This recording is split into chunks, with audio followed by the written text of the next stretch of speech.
In aeroponics, your plants aren't buried in dirt. They are suspended in midair, and their roots are engulfed by a nutrient mist. Because those roots are exposed to continuous air, they absorb oxygen and nutrients rapidly. That means you get a harvest in a fraction of the normal time.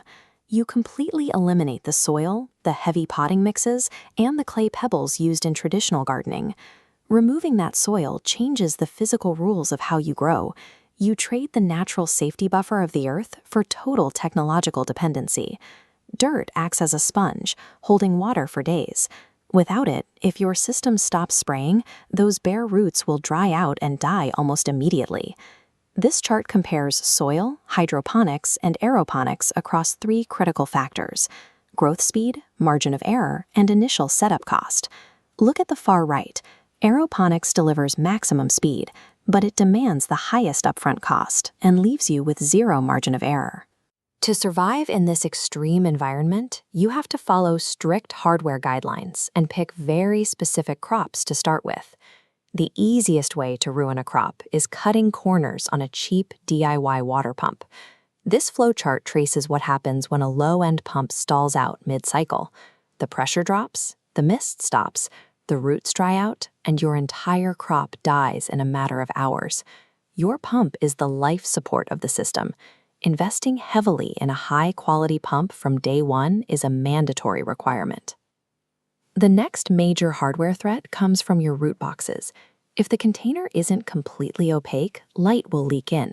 When light hits damp, nutrient-rich roots, it creates the perfect breeding ground for an aggressive algal bloom and harmful bacteria.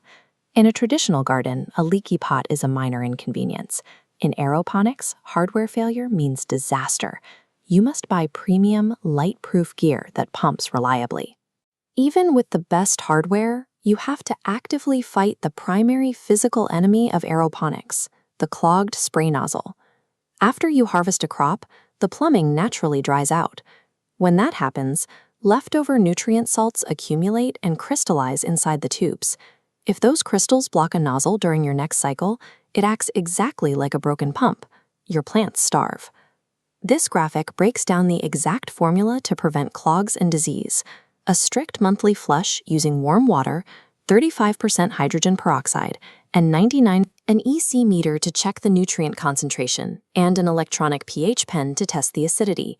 Guessing your nutrient mixture guarantees incorrect pH levels. Doing so will literally burn the roots off your plants. To maintain that delicate chemical balance, you have to completely drain your reservoir and replace it with a fresh mixture every 2 to 3 weeks. That rigid daily chemical management is the tax you pay to achieve rapid growth speeds.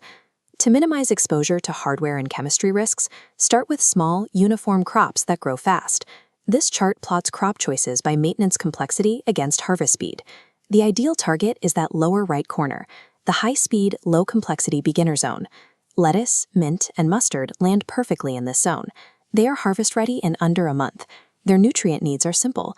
You just run a mixture with higher nitrogen and a slightly acidic pH, requiring 0 special care. By choosing a crop that finishes quickly, you drastically shrink the window of time your system has to break down, virtually securing an early victory.